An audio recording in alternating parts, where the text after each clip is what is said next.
इस वक्त की बड़ी खबर आ रही है। रूस यूक्रेन बातचीत से पहले यूक्रेन के राष्ट्रपति जेलेंस्की का बड़ा बयान, यूक्रेन से वापस जाए रूसी सेना। जेलेंस्की ने यह कहा है अब से कुछ देर में बातचीत शुरू होने वाली है, लेकिन बातचीत से पहले जेलेंस्की ने बड़ा बयान दिया है, बड़ी शर्त रखी है, यूक्रेन से वापस जाए रूसी सेना। अब सवाल यह उठता है कि बातचीत से पहले जो जेलेंस्की का यह बयान आया है इसके क्या मायने हैं, क्योंकि बेलारूस में जब रूस और यूक्रेन के प्रतिनिधि अब से थोड़ी देर बाद बातचीत करेंगे, क्या ये ऑफिशियल स्टैंड है यूक्रेन का? क्या वो ये शर्त रख रहा है कि पहले रूस की सेना पीछे जाए और उसके बाद बातचीत होगी, या फिर ये नॉर्मल पोस्चरिंग है, ये अपने सैनिकों का मनोबल बढ़ाने के लिए रूस के ऊपर दबाव बनाने की रणनीति के तहत जेलेंस्की ने यह बयान दिया है। यूक्रेन का हर एक नागरिक एक योद्धा है, जेलेंस्की ने यह कहा है, और रूस की सेना वापस जाए और कहा है कि मुझे विश्वास है कि हमारी जीत होगी।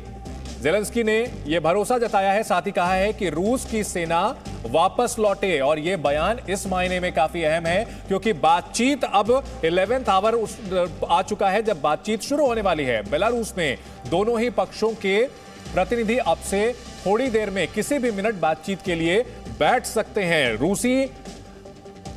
रूसी पक्ष की ओर से कहा गया था कि 2:30 बजे के करीब बातचीत होगी, और तस्वीरें हमने आपको दिखाई है कि हेलीकॉप्टर से यूक्रेन का जो प्रतिनिधि मंडल है वो पहुंच चुका है। लेकिन अभी अभी जो बयान आया है जेलेंस्की का, क्या ये बयान रोड ब्लॉक साबित हो सकता है बातचीत के लिए? क्या ये रूटीन बयान है, रेगुलर बयान है, या फिर उन्होंने बातचीत से पहले ऑफिशियल स्टैंड दे दिया है यूक्रेन का कि पहले सेना वापस जाए तब बातचीत होगी?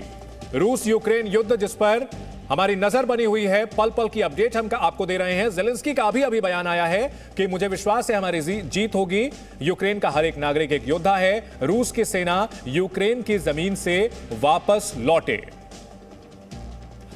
सचदेवा साहब समझना चाहेंगे ये इस बयान के क्या मायने हैं? जेलेंस्की क्या पोस्चरिंग कर रहे हैं? ऑफिशियल स्टैंड है? क्योंकि अगर ये ऑफिशियल स्टैंड है तो हमें लगता है कि बातचीत शुरू होने से पहले ही जो है वो डेड एंड पर पहुंच गई। भाई, जब प्रधानमंत्री देश का या प्रेसिडेंट जो बयान दे रहा है वो ऑफिशियल बयान ही है, और जो डेलीगेशन जा रही है वो उसी के सरकार के अफसरान हैं, तो वो तो यही कन्वे करेंगे ना जिसने बोला जी। तो डेड एंड है ये, तो मतलब dead and in the sense कि नहीं, यहाँ ये हो सकता है कि हाथी के दांत दिखाने की और खाने की और दुनिया के सामने ये कह रहे हैं कि भाई पहले वापस जाए और वहां बातचीत के टेबल पर थोड़ा प्रैग्मेटिक अप्रोच हो, कुछ जो है समझदारी वाली बात हो। दैट्स अ ग्रेट पॉइंट चंदन जी, हो सकता है। तो उस केस में हो सकता है इनकी डेलीगेशन ये कहे नहीं कि रूसी सेना वापस जाए, ये कहे जहां हो आप वहीं रुक जाओ, सीज फायर कर दो। वो एक अलग चीज बनती है, राइट? ये तो कह रहा है वापस जाओ, वो तो इम्पॉसिबल है जी। ये रख सकते हैं कि सीज फायर कर लेते हैं, आप रुक जाओ जहां भी हो और फायरिंग स्टॉप करो और बात करते हैं, ठीक है। उस पे भी रशिया नहीं मानेगा जी। बट वो एक अलग चीज है निस्बत की ये। तो उन्होंने असली में क्या उनको वो मैंडेट देके भेजा है, बात अलग है, बट दोनों साइड्स की टर्म्स एंड कंडीशंस है। रशिया की टर्म एंड कंडीशन होगी कि अब जेलेंस्की रिजाइन करे तब हम बात करेंगे, ठीक है। ऐसे में सवाल ये उठता है कि क्या जेलेंस्की अपने देश के नागरिकों का ख्याल करेंगे या फिर अपने जो पॉलिटिकल एम्बिशंस हैं या फिर जो भी उन्होंने अब तक स्टैंड लिया है उस पर टिके रहेंगे? क्योंकि एक राष्ट्रपति का फर्ज यह होता है कि देश के नागरिकों की भी रक्षा करे, अपने क्षेत्र की भी रक्षा करे। बहुत बड़ा और बहुत अहम क्वेश्चन अभी वैसे जो लग रहा है जेलेंस्की अपने पॉलिटिकल फ्यूचर का, तो जो भी कुछ है, इनको जिंदगी ने, डेस्टिनी ने सडनली एक ऐसे ओहदे पे हैं कि इनको एक हीरो और लीडर, असली लीडर बनने का चांस, मौका और जरूरत है जी। और इस समय ये उस रोल को बहुत अच्छे से निभा रहे हैं, ब्रेवरी से, मैं मानूंगा, ओके।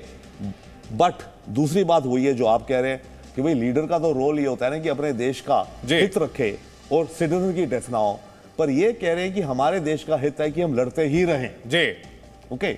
कुछ लोग अब ये कह रहे हैं कि जेलेंस्की क्यों नहीं इसी समय सरेंडर कर देते ताकि यूक्रेन में जो ट्रेजेडीज हो रही हैं वो ना हो जी। तो ये दो पहलू हैं पर जेलेंस्की सचदेवा साहब, अगर मौजूदा हालात की बात की जाए तो अगर इस स्थिति को देखा जाए, नेटो में शामिल होने का अगर अपनी वो जिद छोड़ देते हैं और फिलहाल रूस की सेना वापस लौट जाती है तो उनका पॉलिटिकल कद कहीं ज्यादा बड़ा हो जाएगा अपने देशवासियों के सामने, और शायद आने वाले कई सालों तक उन्हें चुनाव में कोई हटा ना सके कि उन्होंने रूस को जो है पीछे हटने पर मजबूर कर दिया। अगर ऐसा हुआ तो ऑब्वियसली हो जाएगा। देश में क्या है, तो दुनिया में आज की तारीख में रॉक स्टार बन गए हैं जेलेंस्की।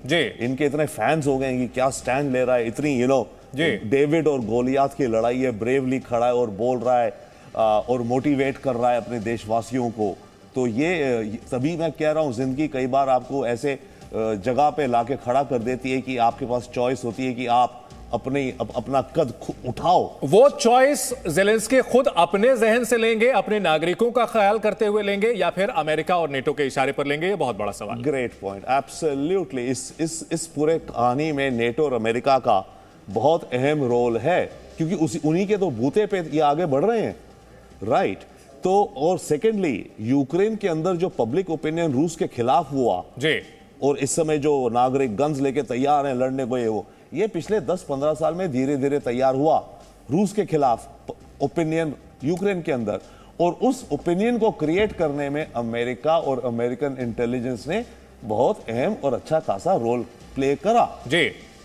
तो क्या अब इस मोर्चे पर आकर के जो ये हालात हो चुके हैं, क्या ये इजाजत देगा अमेरिका और नेटो यूक्रेन को कि वो अपने हित को, शुद्ध अपने हितों के आधार पर फैसला ले सके? क्योंकि जेलेंस्की जिस तरह से हार्ड स्टैंड उन्होंने लिया है कि यूक्रेन से वापस जाए रूसी सेना, बहुत बड़ी बात है, और कहीं ना कहीं ये इरिटेंट साबित हो सकता है रूस के लिए कि शुरुआत में ही इस तरह की बयानबाजी कर रहे हैं जेलेंस्की, अभी तो बातचीत शुरू भी नहीं हुई है। और डेफिनेटली आपको याद होगा 3 या 4 दिन पहले एक खबर आई थी कि अमेरिका ने, आई थी ना, अमेरिका ने ऑफर करा या नेटो ने जेलेंस्की को कि हम आपको, आपके देश से आपकी लाइफ पे खतरा है जी, आप जर्मनी या अमेरिका आ जाओ, निकल जाओ देश से, राइट? तो जेलेंस्की ने कहा फेमस ना, मुझे राइड नहीं चाहिए, मुझे गन्स चाहिए, राइट? Famous statement. तो वो अमेरिका ने ऑफर क्यों करा नेटो ने?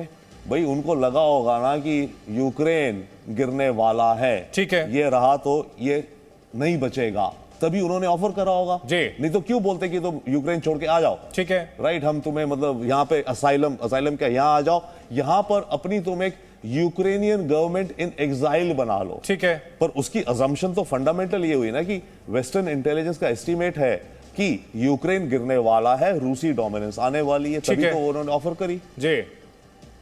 निश्चित तौर पर इस बीच जो तस्वीरें सामने आ रही हैं, यूक्रेन से बोतल बम से जवाब देने का कहा है, यूक्रेन के राष्ट्रपति जेलेंस्की ने अपने नागरिकों से कहा है कि वो बोतल बम से रूस के सैनिकों को जवाब दें। 5 शहरों में एयर सायरन बजी है।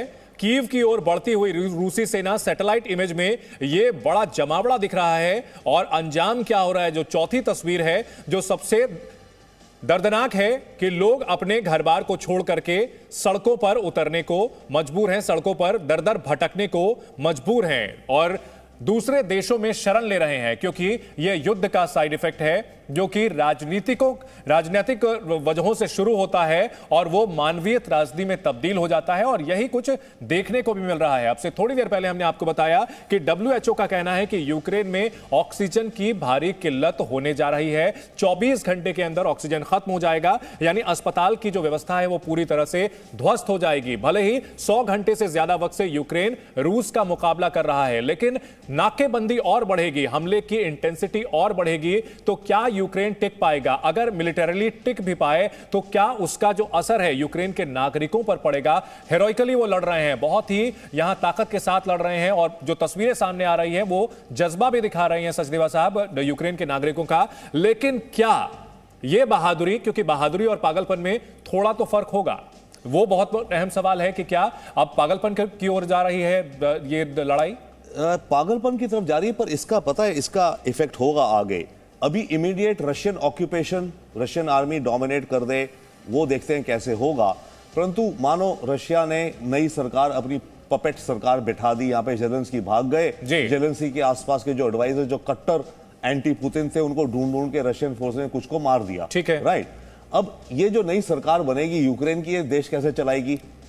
और वहां पर क्या रूसी सोल्जर्स रहेंगे कुछ समय के लिए to maintain law and order and dominance? तो अब जब रशियन सोल्जर्स अगर सड़कों पे रहेंगे टू मेंटेन कंट्रोल, उस केस में ये जिन्होंने गन्स दिए ना, जिसके पास अपने फ्लैट में गन है, ऊपर से देखा नीचे रूसी सोल्जर है हमारा, रूसी सोल्जर निश्चित तौर पर यूक्रेन को लेकर के कई आशंकाएं हैं और अब काफी कुछ ये बातचीत जो होने वाली है इस पर यूक्रेन का भविष्य निर्भर करता है। इस बड़ी खबर पर हमारी नजर बनी हुई है। अब से किसी भी पल ये बातचीत शुरू हो सकती है। रुकेंगे एक छोटे से ब्रेक के लिए, फौरन लौटते हैं। Presenting B News app available on Google Play and App Store. Download it now.